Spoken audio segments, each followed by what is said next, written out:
Nous sommes très heureux d'accueillir dans le cadre de nos émissions, à bâton rompu, Monsieur Michel Béglin qui nous vient de Fleurier. Merci de nous consacrer de votre temps. Bonjour. Bonjour.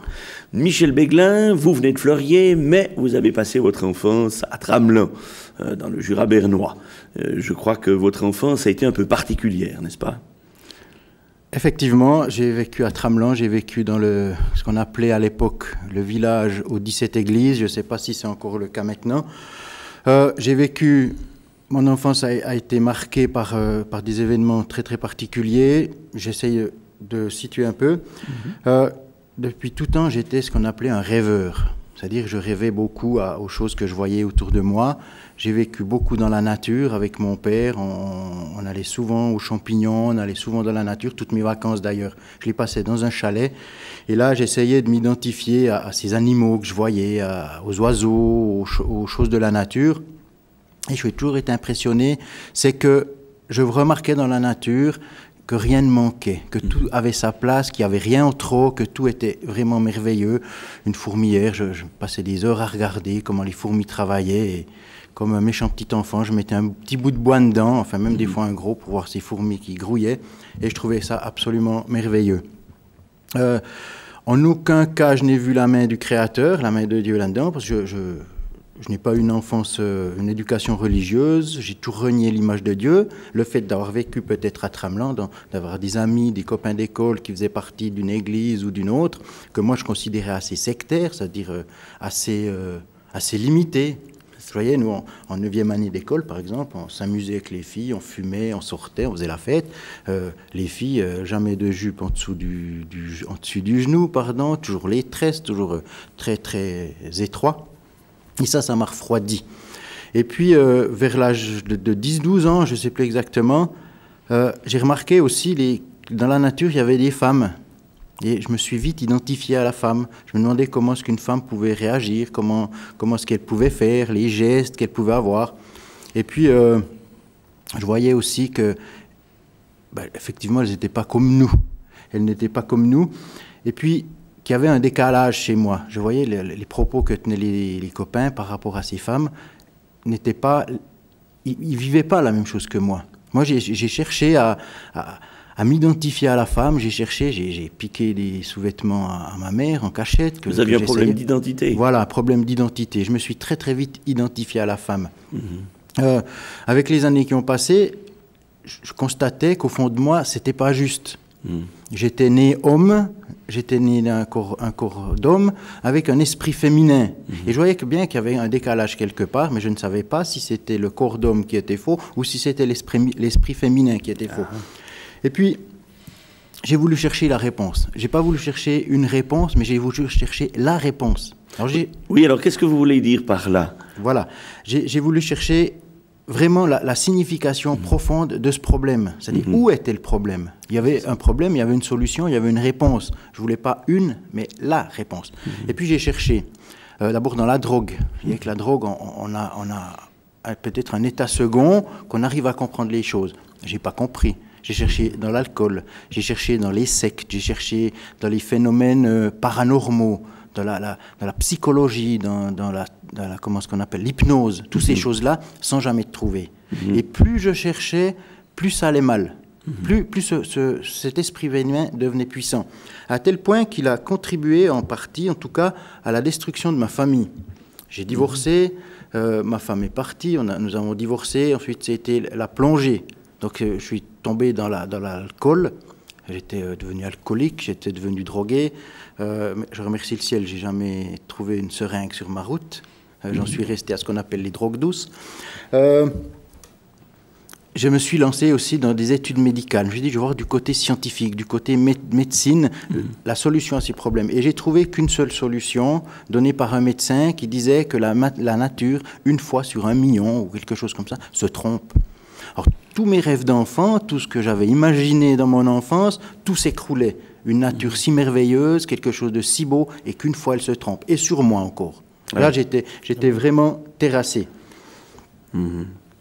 Oui, et puis alors, est-ce que votre recherche vous a conduit quand même finalement du côté de Dieu? Vous avez fait allusion au fait que vous étiez incroyant, que vous étiez en réaction. Qu'est-ce qui s'est passé? Ah non, alors surtout pas, il ne fallait surtout pas parler de Dieu, de Jésus-Christ, de la foi, de la Bible.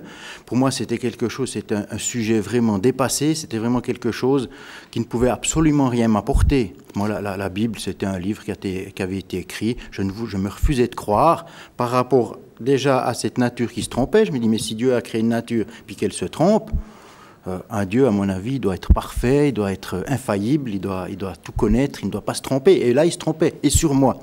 Et encore en plus aussi, peut-être influencé par mon enfance, d'avoir vécu dans ce village aux 17 églises ou 20 églises, je ne sais pas, d'avoir vu des choses, d'avoir entendu des choses. Pour moi, les chrétiens, c'était vraiment rien, quoi. C'était des gens à éviter à tout prix. Des chrétiens, je parle de chrétiens, je parle de Dieu, je parle de l'Église. Pour moi, tout ce qui concernait la Bible, Dieu, la foi, c'était dans le même panier, c'était dans le même tiroir. Alors, vous aviez un problème d'identité. Pourquoi est-ce que vous n'avez pas essayé du côté de la médecine ou de parler avec des psychologues, psychiatres? J'ai rencontré une personne qui avait fait une opération chirurgicale, un homme qui s'était fait pousser des seins, qui était devenu une femme. Et puis, je me rendais compte que ce que cette personne vivait était complètement contre nature. Il y avait un décalage, il y avait quelque chose qui ne jouait pas. Et cette personne m'a dit qu'elle avait consulté un médecin. Et moi, un médecin, je ne veux pas dire que je le considérais comme Dieu, mais c'était quand même quelqu'un sur qui on peut s'appuyer, quelqu'un qui sait ce qu'il fait et qui est en mesure de pouvoir trouver des réponses à des solutions de ce genre-là. Et quand je voyais que des médecins, des psychiatres, des psychologues admettaient ce genre de procédé, encourageaient des hommes à changer de sexe, à devenir féminins, j'étais horrifié. Alors j'avais peur que le médecin... Mais pourquoi étiez-vous horrifié? Puisque vous-même, vous constatiez que vous aviez plutôt une nature féminine. Oui, mais justement, j'étais horrifié parce que ces médecins approuvent ceci. Moi, je sentais bien, je voyais bien qu'au fond de moi-même, il y avait un décalage, il y avait quelque chose qui tournait pas rond. Et vous n'étiez pas à l'aise alors dans cette identité féminine? Pas du tout. C'était comme s'il y avait une deuxième personne en moi. Par certains moments, je passais à des actes que je regrettais aussitôt, je me dégoûtais. Mais je pense que c'est un peu comme le toxicomane, quand il vient de se faire un shoot, il veut arrêter après. Mais par moments, ça vient tellement fort qu'on est pris, on est lié par ça. Et j'avais peur de consulter des médecins pour qu'ils confirment cette pensée. Et puis il se dit, mais oui, monsieur Beglin, vous n'avez qu'une seule solution, il n'y a qu'un seul échappatoire, c'est ça. C'est de devenir féminin. Et dans ma tête, j'avais aussi peur d'être pris pour un fou. Ou par les médecins, ou de me faire enfermer dans un asile psychiatrique, ou d'être complètement rejeté par ma famille ou mes enfants. Et ça me terrifiait. Mais pourtant, maintenant, vous donnez l'impression d'être en pleine forme. Ah oui. Qu'est-ce qui s'est passé alors? Ah oui, alors il s'est passé quelque chose d'absolument extraordinaire. Des gens que je ne connaissais pas, et ça c'est vraiment extraordinaire, priaient pour moi. Elles priaient pour moi parce que j'ai rencontré un gars qui s'appelait Philippe, enfin qui s'appelle toujours Philippe, avec qui j'ai fait mon apprentissage, et qui m'a parlé de Dieu. La première fois qu'il m'a parlé de Dieu, il a failli reprendre une claque. C'est par la suite que je l'ai appris qu'il a eu peur. Il a peur que j'y vole dans les plumes parce que je vous ai dit, Dieu, Jésus-Christ, la foi, la Bible, il ne fallait pas me parler de ces choses-là. Pour moi, c'était le pire qui puisse m'arriver, c'était de devenir chrétien. Et puis, il m'a parlé que de Jésus, de Dieu, de la Bible et tout, que Dieu pouvait changer ma vie, mais c'est clair, lui, il ne savait pas ce que je vivais. Et puis, il fréquentait une petite église évangélique, il en a parlé dans l'église, et ces gens ont prié pour moi. Alors, à l'intérieur de moi-même, il s'est déclenché comme une espèce de combat, comme une lutte. C'est-à-dire que ce désir de féminité devenait toujours plus fort, mais le fait de rester homme devenait toujours plus fort aussi. C'est comme s'il y avait deux personnes qui se battent et que l'une veut gagner sur l'autre. Et puis, chose étonnante, le jour où Philippe m'a parlé de Dieu, je me suis rendu chez mon frère qui habite dans le sud de la France. Mon frère, lui qui est chrétien depuis une vingtaine d'années, jamais ne m'a parlé de Dieu, jamais ne m'a donné quelque chose. Et puis, ce jour-là, je suis allé chez lui, il m'a parlé de Dieu. Dans ma tête, je me dis, ben ça y est, c'en est de nouveau un. Et pour moi, ils étaient un peu fous. Un peu fous, voilà, les chrétiens. Trouver le mot. Et puis, mon frère m'a donné un livre. J'ai commencé de lire ce livre sous l'effet de la drogue, complètement défoncé, et je vivais des choses extraordinaires. Je lisais dans ce livre tout ce que mon ami Philippe me racontait. Et là, bien sûr, moi j'ai réagi, je me suis dit, c'est mon frère, c'est Philippe, qui sont de connivence, qui sont en train de te tendre un piège pour t'attirer dans leurs combines, dans leurs histoires de bondieuserie, comme on appelle ça chez nous. Et puis, ma réflexion a été vite faite, c'est que je me suis rendu compte que Philippe et mon frère ne se connaissaient pas. Et là, j'ai commencé à douter. Je me suis dit, il y a quelque chose. Il y a quelque chose en dessus de moi qui connaît, qui sait, qui dirige les choses. Et j'ai commencé de prier. Oui, parce que c'est frappant. Des gens qui ne se connaissent pas entre eux, mais qui les uns et les autres prient pour vous. C'est vrai, c'est frappant. C'est un hasard. Je prendrai une citation d'Albert Einstein qui disait « Le hasard, c'est Dieu lorsqu'il veut rester anonyme ». J'aime bien cette image. Et effectivement, là, maintenant, je vois Dieu agir de la façon dont il agissait. Le fait de prier, je ne savais pas prier. Alors, je me souviens, je me mettais devant la fenêtre de mon salon, j'ouvrais les fenêtres, et puis je disais à Dieu, « Dieu, si tu existes, montre-toi. Mais tout doucement. J'avais peur que les voisins l'entendent. Et bien sûr, il ne se passait rien. Ensuite, je parlais toujours un peu plus fort. Après, je me dis, mais je dois peut-être me mettre à genoux.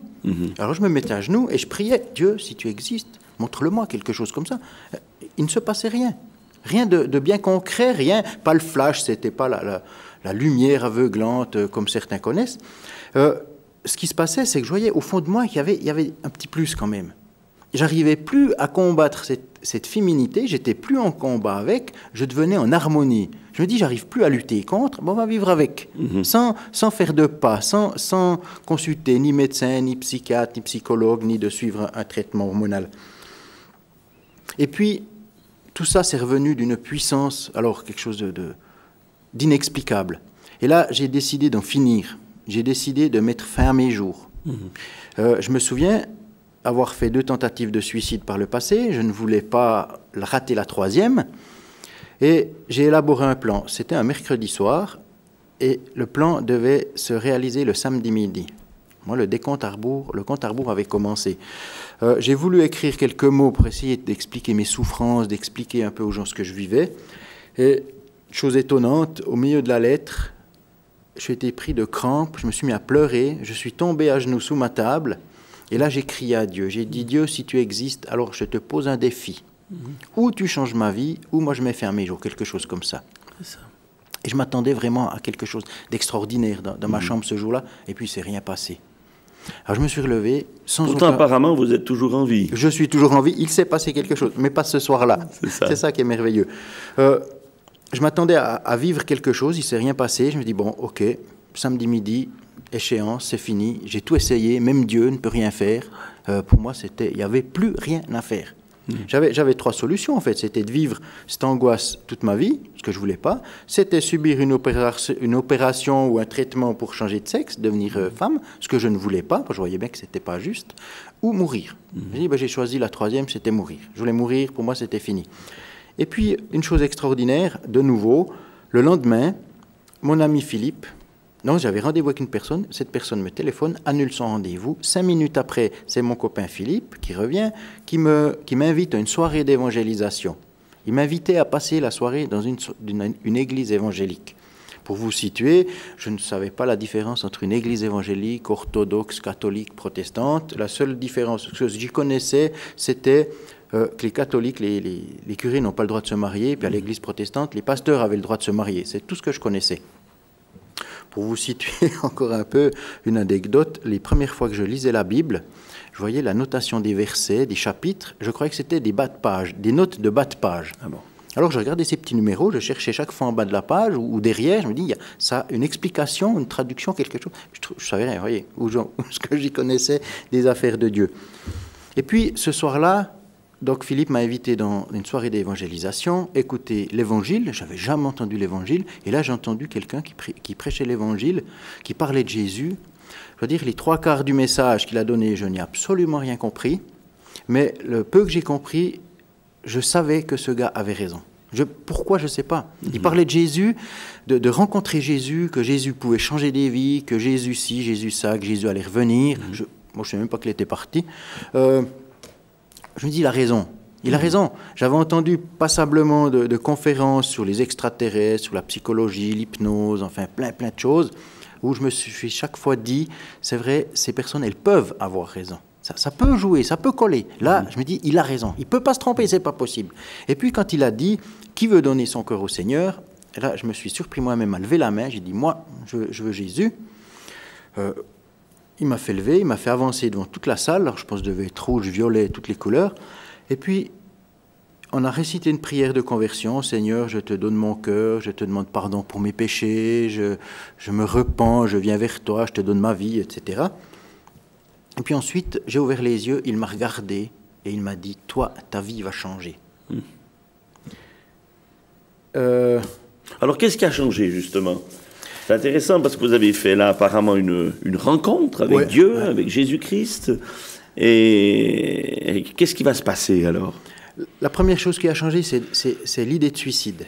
Elle a été gommée de ma mémoire. Je n'avais plus souvenir de ma menace du soir avant. Ah oui. Que l'échéance, c'était samedi midi. Je n'y pensais plus, c'était oublié. Une chose extraordinaire aussi, quand je suis rentré à la maison ce soir-là, j'ai pris mes petites affaires de drogue, je les ai pris dans les mains, je les ai regardées et je les ai balancées dans les toilettes en me disant, j'en ai plus besoin. J'étais libéré instantanément. L'alcool, que je buvais alors en quantité assez grande, la même chose, je ne pouvais plus boire une goutte d'alcool. Le vin, la bière, ça me dégoûtait, rien que l'odeur de la bière, et pourtant c'est pas faux, ça me dégoûtait, je ne pouvais plus boire. Ensuite, il m'a libéré de la cigarette. Une chose assez extraordinaire aussi, un cadeau du ciel.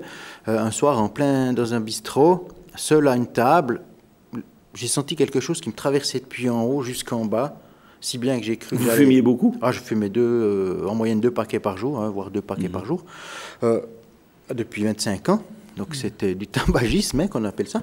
Et là, je suis été libéré instantanément aussi. En l'espace d'une fraction de seconde, j'ai reçu le dégoût de la cigarette. Ça, c'était un dimanche soir. Alors, vous avez fait des économies depuis? Ah oui, oui. Mais je ne suis pas plus riche qu'avant, financièrement. Ça, oui. Je suis plus riche parce que je connais quelqu'un de merveilleux.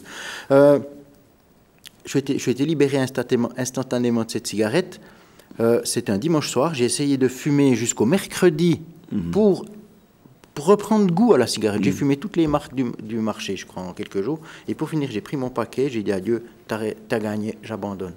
Et puis maintenant, ça fait 4 ans de ça, aucune tentation, vraiment l'odeur de la cigarette, ça me dégoûte, je ne ferai aucun effort, je n'ai aucun mérite pour avoir arrêté de fumer.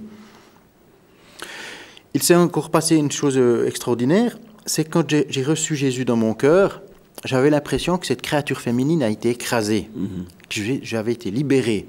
Et en fait, ce que je ne savais pas, c'est que il ne fallait pas l'écraser, il fallait la sortir. Alors, après quelques semaines, quelques mois après ma conversion, est revenu cet esprit féminin, mais encore plus violent qu'avant, encore plus fort. Et puis, là, pour la première fois dans ma vie, j'en ai parlé à quelqu'un, j'en ai parlé avec Philippe de ce que je vivais. Je me souviens, je pleurais, j'étais chez lui, je pleurais. Puis il me disait, mais pourquoi tu pleures? Et je lui disais, Philippe, tu me dis tout ce que tu veux, d'où je viens, je n'y retourne pas. C'est tout ce que je pouvais lui dire. J'ai répété ça, moi, 10 fois, je crois. Puis il me disait, mais d'où tu viens? Qu'est-ce qu'il y a eu? Il m'a questionné. À finir, j'ai lâché quelques mots. J'ai pu parler de ces troubles que j'ai vécus pendant toute ma vie. Et puis il m'a dit, écoute, on va faire comme ça. On va aller chez un pasteur, on va prier, on va te délivrer de ça. Si tu es d'accord. J'ai dit oui. Je suis allé chez le pasteur. Et là, surprise inattendue, il y avait non seulement le pasteur et Philippe, mais il y avait leurs épouses. Ils étaient les 4. On était les 5 autour de la table. Pas très évident. Non. Et puis, là, bien sûr, moi, je ne pouvais pas dire un mot. Et puis, Philippe, lui, il a dit, voilà, Michel, il a fait ci, Michel, il a fait ça. Michel, il y avait l'affaire travestissement, je ne sais pas comment on peut dire le mot. En fait, il y a eu la drogue, ensuite, il y a eu l'occultisme, ensuite, il y a eu l'hypnose, il y a eu l'alcool, enfin, et tout. Vous n'allez pas vous sentir très à l'aise? Ah non, absolument pas. Absolument pas. Et puis, le pasteur m'a regardé, il m'a dit, écoute, on n'est pas là pour te juger, on est là pour t'aider. Est-ce que tu veux être libéré de ça? J'ai dit, oui, bien sûr. Il m'a dit, on va prier pour toi. Alors, chose étonnante, il m'a tendu une cuvette. Il m'a dit, écoute, si tu as envie de vomir, tu fais comme à la maison. Là, c'est des gens accueillants, là, ces chrétiens, ils me surprenaient quoi, par leur tactique. Et puis, Ils ont commencé de prier pendant 2 heures, de prier, de chasser des démons, de chasser des esprits féminins, de lier au nom de Jésus. Il y en a tellement que je ne pourrais plus les répéter. Et puis là, j'ai commencé à pleurer comme jamais j'ai pleuré dans ma vie. 30 ans, 35 ans de larmes qui sortaient, je pleurais. Et là, vous avez vécu une libération. J'ai vécu une libération, oui. Mais alors écoutez, ce qui est intéressant, c'est que aujourd'hui, vous êtes marié. Je suis marié, effectivement. J'ai passé par certaines difficultés professionnelles aussi. Oui. Le chômage, j'ai été au chômage longtemps. J'ai connu des moments financiers très bas, jamais connu si bas. J'ai eu le temps d'écouter la parole de Dieu, mais tout ceci, c'était quand même confronté à la solitude. Et la solitude, ça venait pesant. Et j'ai crié au Seigneur. J'ai dit, Seigneur, écoute, il y a 3 milliards de femmes sur Terre, il y en a bien une pour moi quelque part. Alors tu peux me l'envoyer. Mais il fallait effectivement que votre problème d'identité soit résolu. Oui, absolument. Il était résolu totalement. Auparavant, si je passais dans un magasin, dans le rayon des sous-vêtements, j'avais le cœur qui battait, j'ai les mains moites, je venais presque malade. Maintenant, totalement libéré de tout ça. Et puis, un soir, une soirée d'évangélisation, une soirée de louange, j'ai rencontré Angéline.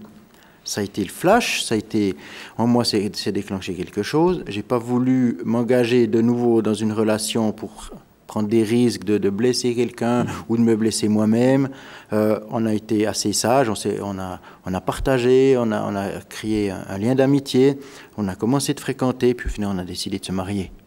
Là, ma prière, je disais au Seigneur, mais Seigneur, moi, je veux marcher sur ce chemin, je veux faire ta volonté, mais tout seul, ça devient difficile. Si tu as quelqu'un pour m'aider, ce serait tellement plus... Et ça se passe bien, votre mariage? Extra. Maintenant, professionnellement, qu'est-ce qui s'est passé pour vous? Professionnellement, je vous ai dit, j'ai eu des difficultés après ma conversion. Professionnel, j'arrivais pas à concilier le fait d'être chrétien et de travailler normalement. J'arrivais pas. Il y a un tel bouleversement dans ma vie que j'arrivais plus à concilier. Après 9 mois, après ma conversion, 1 année après ma conversion, plus précisément, je me suis retrouvé au chômage. J'étais tellement enthousiaste. Je me dis, avec Dieu, il n'y a pas de problème. Seigneur, 1-2 semaines de chômage, ça m'arrangerait bien, que je puisse un peu profiter des vacances. Eh bien non, il s'est passé 1 année et demie. Le Seigneur m'a conduit jusqu'à l'extrême, jusqu'au bout du chômage, pour éprouver ma foi. Lui, il connaît ma foi, moi je ne la connais pas. Et puis ensuite, je suis été engagé dans un programme d'occupation pour chômeurs où j'habitais auparavant. Et après 3 mois de ce programme d'occupation, on m'a nommé responsable d'un programme d'occupation. Et vous êtes alors dans ce type de travail maintenant? Voilà, je travaille maintenant dans ce qu'on appelle le social. J'aide les chômeurs à retrouver du travail. J'aide les chômeurs qui sont souvent confrontés aussi à des problèmes de divorce, d'alcool, de drogue. J'essaye de tout ce que je peux faire pour les aider. Peut-être un avantage, c'est que par rapport à mon passé, par rapport à mon vécu, divorce, alcool et tout, ces gens savent à qui parler. Voilà. Alors peut-être pour terminer, parce qu'il ne nous reste plus qu'un temps très limité, qu'est-ce que vous diriez à quelqu'un qui connaîtrait le type de difficulté que vous avez connu vous-même? Je dirais, pour ne situer qu'un type de difficulté au niveau transsexualité, au niveau problème masculin-féminin, je leur dirais, n'écoutez pas ce qu'on vous dit, que c'est un problème hormonal, que c'est un problème héréditaire, que c'est quelque chose, que par une féminité, vous pourriez vivre quelque chose pleinement, être pleinement heureux, c'est faux. C'est votre point de vue? C'est mon point de vue, absolument. Je crois que l'homme a été créé 100% homme et la femme 100% femme. Il n'y a pas un petit peu des deux. On a une identité. Et pourtant, est-ce que biologiquement, il n'y a pas un peu des deux? Peut-être, là, je ne sais pas, je ne vais pas m'avancer jusque-là. Mais je dirais à ces gens, le vrai bonheur ne se trouve pas dans un changement de sexe, ne se trouve pas pour un homme dans les affaires féminines, mais ne peut se trouver qu'à une seule place, vers Jésus-Christ, vers Dieu. Vers le Jésus-Christ que j'ai renié toute ma vie. Et pour vous, maintenant, c'est la solution? Voilà, c'est la solution. Et vous êtes heureux avec Dieu? Je vis heureux avec votre épouse? Voilà. Heureux avec mon épouse, c'est un fait. Heureux avec Dieu, avec Jésus-Christ. Jésus-Christ n'est pas là pour enlever tous nos problèmes. Faut pas prêcher un évangile à l'eau de rose, dire avec Jésus, il n'y a plus de problème, c'est faux. Il y en a. Il y en a, peut-être plus. Il y a cette force extraordinaire que Jésus-Christ nous donne pour affronter ces problèmes, quelle que soit la nature. Il ne va jamais au-delà de nos forces. Eh bien, Michel Beglin, je vous remercie beaucoup de la franchise de ce témoignage qui n'est pas si facile que cela à donner, mais je suis persuadé que Oui, il y a toute une mine d'informations dans ce que vous nous avez communiqué et je l'espère d'ores et déjà. À une prochaine fois. À une prochaine fois peut-être. Merci, Monsieur Vauvert. Au revoir. Au revoir. Eh bien, chers téléspectateurs, nous vous remercions, vous aussi, de nous avoir accueillis chez vous. Et à vous aussi, nous vous disons à bientôt. Au revoir.